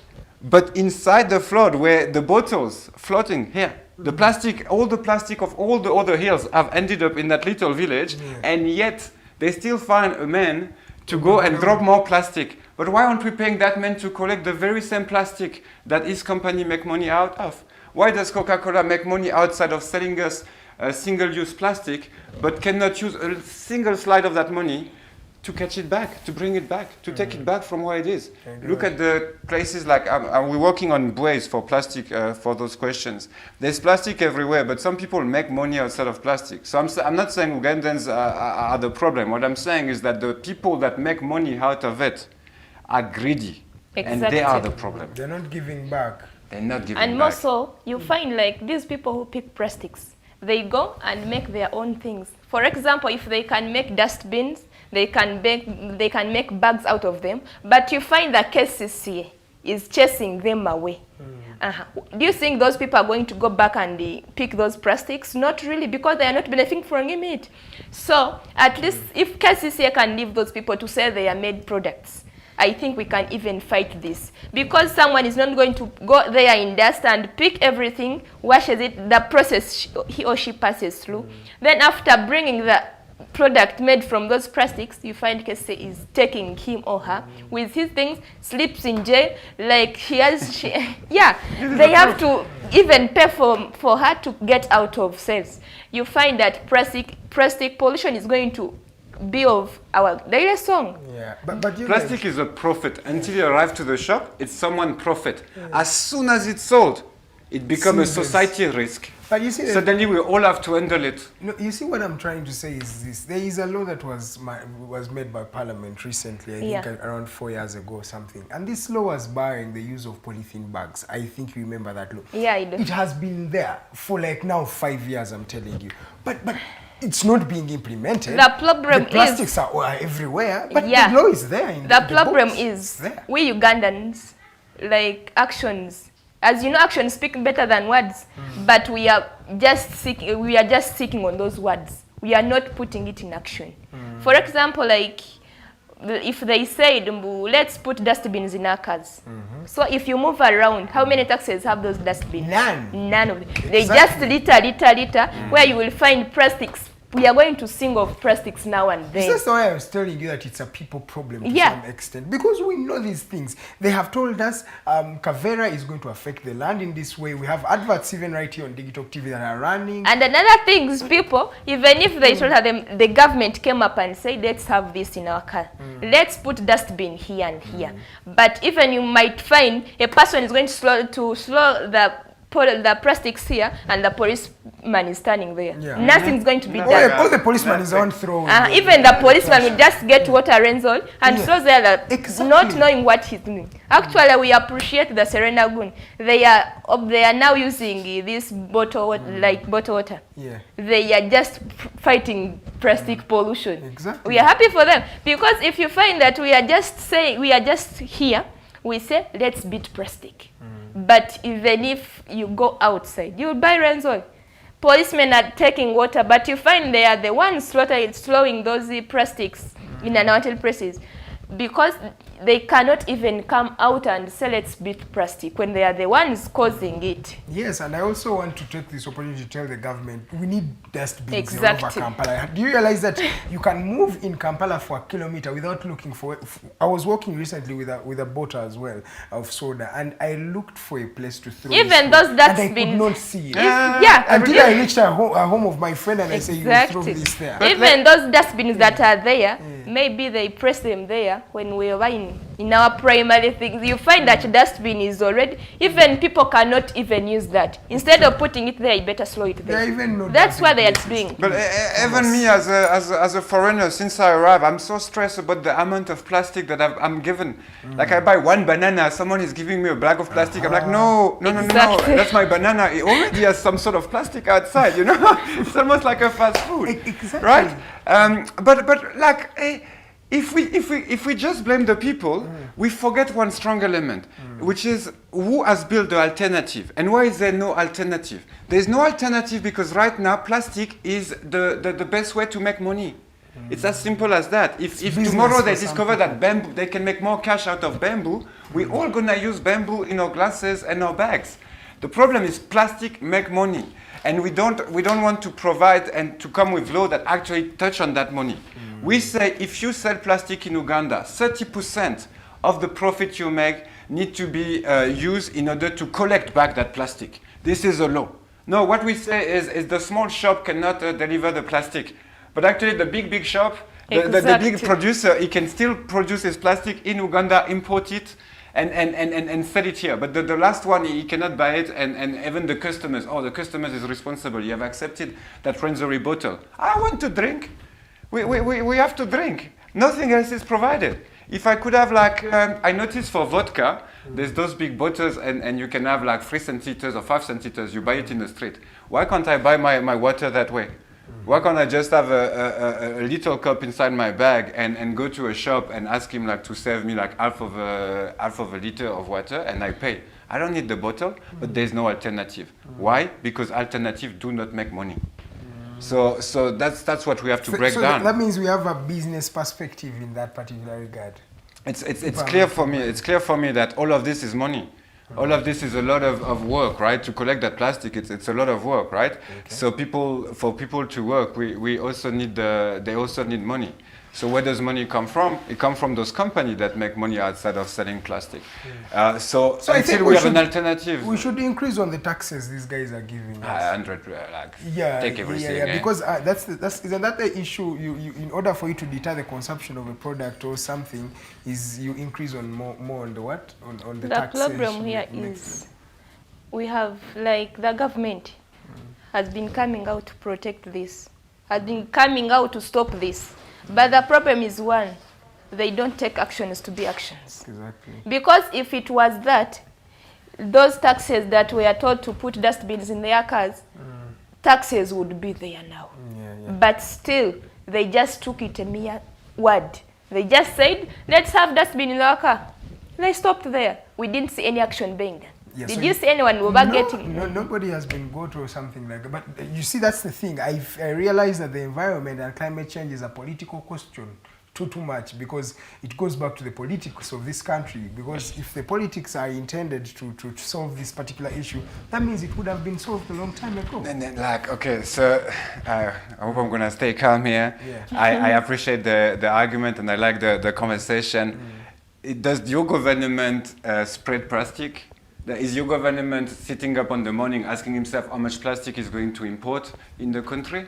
No. He deals with a risk, right? He deals with a risk, and the risk is coming out of a situation on which some few people, really few people, are making money outside of this plastic. If you look at the end of the channel, it's maybe 5 to 10 people that make a lot of money, right, outside of this plastic. So yes, I understand why a citizen like you will call for your government for making actions, but also remember that your government is weak in front of those multinationals, is weak in front of those companies. So rather than also just blaming the government, we can come out and say, listen, those companies, we named them, Coca-Cola company, I said it here. How much do you make in Uganda? How much can you make to help us? You are so efficient. You are so efficient. When I saw that plastic bottle of Coca-Cola arriving to that village on which I could not even go myself with a 4x4, with a Boda, it was really complicated to reach there. But Coca-Cola managed to put its bottle of Coke right here. Coca-Cola has a bottle in every corner of the world. So they're efficient. They're efficient. Exactly. They're super efficient. So let's use that efficiency. Rather than calling our government to do it, let's call those multinational guys. Okay, our government is struggling with it. Do it. Show us that you care for Ugandans, because that's what you say in your commercials. You say in your commercial, hey, Pepsi, what, Coca-Cola, what. You care for Ugandans, you care for society, come and collect your bottle of Pepsi, of Coca-Cola, of Renzori water. Very, very true. Guys, let's delve into another issue. You have 15 minutes to go. That is the issue of wetlands. You mentioned something about wetlands, and you look passionate about wetlands. Please highlight on how the wetlands are looking like by 2022. Like wetlands, not to go far, like even now, you have been seeing wetland encroachment. Yes. Go to where I say, go to Bukoto, go to Busega. Wetlands go to Gaba here, where we are close to. And what hurts me more is that we have been writing to NEMA about these things, giving them vivid proof to see that our wetlands are being encroached. Yes. People are building there. They are carrying there everything. Take for example, Busega tax offices. They are in wetlands, and the government is quiet about it. Yes, please. Like of recent, I was passing Busega, and they blowed a huge of soil. Yes. They just press it in those wetlands. They just want to make it flat. Someone can build there. Yes. So you want to tell me the government is not seeing it? Of course they are seeing it. If they are seeing that, wetlands are being encroached now and then. Okay. And we as the Environment Shield, we are there to fight for them. Okay. But the people are the ones encroaching on these things. And the problem is, they are the people, not like you go, Muntu wa Wansingu can even go there and put that soil there. No, it has to be from up. You might find people going, they just bribe those people concerned, and you find that someone is being bribed just to destroy the wetland. And someone comes, builds the factory there. Take for example, if these wetlands were not distracted, if they were not encroached, we would not see this River Katonga being taken. The bridge was taken because of that flooding. Exactly, that's the best example. Now, if you go and see that factory that is that side of Katonga round, that factory, you won't come and tell me and convince me the flooding, it was its time, not really. No, it was human activity. It was a human activity. People encroaching wetlands now and then. That's true. That's true. You first go to Entebbe Katabi. You will find even the wetland, people, they just come, they start doing this sand mining. They will just take sand, not knowing that they are affecting the lakes, where they are going to affect our marine. So if people don't come up, because we have pleaded the government to come upon and fight against that. Because for that we have been writing to NEMA and it has been saying those things. Don't tell him they are just bright, because we even put proof pictures to show that this wetland, this one is being encroached by these people. If you saw what happened, this river Katonga, that's the vivid example for them to come up and fight for that wetland encroachment. Because if they don't fight for that encroachment, we are going to face a lot. Exactly. Our generation is going to suffer, not even the coming one. With the generation. We already suffered. We are already suffering. Washed away. The bridge was washed away. Now they are saying the small cars are the ones to pass. So you will find me without a car. I'm not going home because I will first pass that road that takes the buses. Zimbabwe part, and you filter and you say, let me stay in Central. But if we come up and fight for this wetland encroachment, we are going to have a just and a green society. That's true. Thomas, you have a comment on the human activities, because mostly these wetlands have been encroached on due to human activities. Exactly. People are doing their business there, and it feels like nobody's seeing them. Everybody knows it's wrong. Like Katonga there, you would pass there. Here in Usega, near just here. These things, you see them. Yeah, everybody is quite chill about it. I'm also surprised. I think what Brenda said is really important. So we want to for a football team to play to win, you need to play together, right? Exactly. So we're not playing against NEMA, we're not playing against the government. We actually go every week to try to go to the encroached wetland, take pictures. Brenda write to NEMA and tell them, listen, here we saw this. And let's let them come up and show up some action. Something. Because our reports are there. We are here on TV speaking about it. We see it. We write it, we do everything legal. We lawyers at the first point, right? So we do everything according to the law, but then nothing is done. Why? It's because it's have nothing to do with the law, it's have to do with some politics, it's have to do with some network of people. There are individuals who cannot be told, because I was seeing one of the leaders in Entebbe going to a cross on a leader, and they're telling him, hey, you're doing something wrong here. And this guy, because he's big or he has money, he does not even respect the NEMA guys. You see, the thing is, that's the problem we have in Uganda. For example, even here near Busega, that taxi offices, don't you think that government is passing there every now and then? But NEM is not doing its work. It's just being branded out, not even thinking about the people. How the people are suffering. Of recent, when you pass in Busega na Tete, you will find the case will come and chase that person. Will come and say, no, this one is okay. Because of recent, someone was saying, no, this one is okay. Let's chase this one. Why are you even leaving that one? Yet even all of them, they're in there. They're wrong. Exactly. Exactly. That's the corruption is just everywhere. We look at, and the funny part for me, the first time we did this work, right? First time I did this work, we even saw all the information are here. Like there's a house being built, I'm not going to say where and who are the people. There's a house being built in the wetland. There's the building permit with the name of everyone, the company. And I'm looking at it thinking, no, that's and the government is quiet about it. And literally, if you look at the name of the people, you look at the company that have correlation with some people in power. You look at top people in the banks. You look at some. Not everyone. Not every Ugandans can actually afford to corrupt an official in order to encroach wetland. Exactly. Those are some special people. personally, I think they do it because rich people have too much power. We let them do whatever they want. If they want to buy wetland, they buy wetland. It's a matter of price. It's not a matter of yes or no. And so until we sell that those wetland can be sold and exchanged and traded, it's finished. Okay, They will take it. guys, we have a few minutes to end the show. Let's now stop being in the book of lamentations. Let's go to the book of Acts. Yeah, we have lamented. You're right. You're right. And Uganda has had a lamentation problem. I think we have a lot of problems that we're always lamenting in each and every sphere. But I want to start with you, Brenda. What do you think we can do generally to protect ourselves from the issues that have been raised here? What are some of the recommendations you made in this particular report that you think, if we do this or if we do this, we are a step away from helping and bringing back our environment? Thank you for the recommendations. First is to stop ECOP. If we stop ECOP, we are going to protect our people and their planet. Then another thing is about let the government come up and evict those culprits. If they evict those culprits that are distracting our things, what I know, if they take one, at least this one will learn from this one. Then another thing, let's tell people about our environment.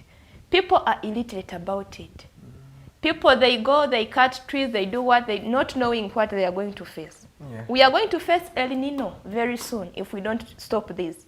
And if it comes, we are going to be normal. So at least let's practice tree planting to prevent these floods. Let's encourage people to start protecting their wetlands. Because, for example, if we as a community and we come up and say, at least let us stop this person to stop doing this, to stop distracting our wetland. Of course, the community team will chase that person away. But if we keep on waiting for the government, my dear, to come and help us, we are going to face a lot. True. What are some of your recommendations or some of the things you think if we are to fight the problem that is an environmental problem, not just pollution, but everything, things of forest cover, wetland encroachment, things like that. What can we really do? As I said earlier, we want to play as a team, right? We want to be Manchester City. We don't want to end up being PSG, lost in everyone is doing one thing, but no one really knows collectively what we're doing. And in order to be the Manchester City here to fight the environmental issue, we need to bring also the people that have maybe destroy a bit the environment without knowing. We need to bring the people that make money in Uganda and say, listen, if you want to continue make money in Uganda, we also need you here, right? So we need a concerted action between the government, but not a government with no resources. We want the government with resources and capacity to act. And in order to do that, it's important we create some special tax for companies that operate with plastic. It's important we create some special tax for companies that operate with any type of dust and waste. Even if we understand they're doing their best, right? We're not blaming them, but we said, no, some of the profit that you do in Uganda need to come back to finance those particular projects, right? So we're calling for maybe a special fund for certain projects, such as the one Brenda was explaining, for reforestations, for things like this. But we don't want to tell the government, hey, you need to do a lot more than what you've been doing right now with the same amount of money. That is not going to work. We have more Ugandans, we have more business. As we said earlier, the GDP has grown since 20 years. So there's capacity for us to collect money from big companies that act in this country and use that money as a fund for the environment, directly for the people. I think it's really important we play together. And right now, if we just ask the government to act, but we don't give him the resources to do it, we don't give him the money to deploy that administration that can do it, we will end up with something like the environmental police, right, which have been called upon. A lot of things is happening. We're happy, we clapped it when it came out, but we don't see things on the field because simply there's not enough resources. So we want the government to act, but we also want the government to be empowered with money that comes out of companies and big capital that have managed to develop this country and play a role in this development. Now we're in a new phase of development. We have learned new things with science. Let's help the government to do it. The people, the government, and multinational global companies to bring the money. And I'm definitely sure we can achieve a lot. Okay, but you guys, I'm telling you, ECOP is going to be a tedious task indeed for you guys to fight. We are not shaken. I hope so. But lastly, what's up with the Environmental Shield? How are you guys doing now? What are some of the upcoming things we should expect from Environmental Shield? The Environment Shield. It's Environment Shield. Shield. The Environment Shield, we're a civic organization that fights to protect the environment, our nature and planet. So with the Environment Shield, we are just fighting for a just and a clean environment. Yes, please. Because if we are to say that you people protect the environment, and we as the organization, we are not doing anything. We are emphasizing tree planting. The report has been already launched. Actually, it's the history. It's the first. If you ask the government what is the state of the environment, the report, I am sure this is the first. Yeah, I've never. It's in the history. You've gone in the doldrums of, of history. Because unfortunately, it's in the history. So for those who would wish to read the report, they can find it at Envy Shield. Our Twitter account. Okay. Yeah. All right. That's maybe can I? Because you just said of how historical this is. I think we definitely need to dig a bit on that. Because I can tell you from, are you a father, sir? Not yet. Not yet. Okay, so let's say you will be a father in 5 years. Hey, so in 2050, your kid. In 2050, your kid have 25 years, right? So the age of where you dream of what you want to do in your life, right? And already have implemented. If they found this report, right? Let's say on your office because you forget it, they will read it and think like, hey. Things were nice back in the day. No, our environment used to be nice. Us, we're writing this report thinking, yo, this is a disaster, guys. Look at where we're going. But in 25 years, they will be like, there was still a lake in Lake Victoria. Oh, wow. There's no lake in Lake Chad. You know Lake Chad? There's no more water there. It's finished. It's like it's a thing of the past. So they will look at this and think this was not so bad, right? This is the first one. In 20 years, we will still publish those type of reports. That's 100% sure. And people will read the first one, and they will look at it like, I wish we acted then. I'm telling you. That's true. That's the importance of this. Guys, thank you so much for joining me today. It was a privilege having you, Thomas, and Brenda on the show. Thank you for inviting us. Of course, it's always a privilege to have you, the viewers, each and every day tune in every Monday to Friday. Thank you so much. I was with Brenda and Thomas, as I've told you, and of course on camera is Teddy Tenjo Nabukera. Then we also have Mr. Mukose in the production, and of course Badman Ali. Thank you so much, guys, for tuning in. Please do tune in at exactly 11. We shall be having Tekachi where we talk about the law. So please do tune in at that time. Follow us. We are The Alternative Uganda on Facebook, Twitter, and all other social media platforms. My name is Edgar Matthew Karuhanga. It's always a privilege having you right here. God bless Uganda, for God and my country.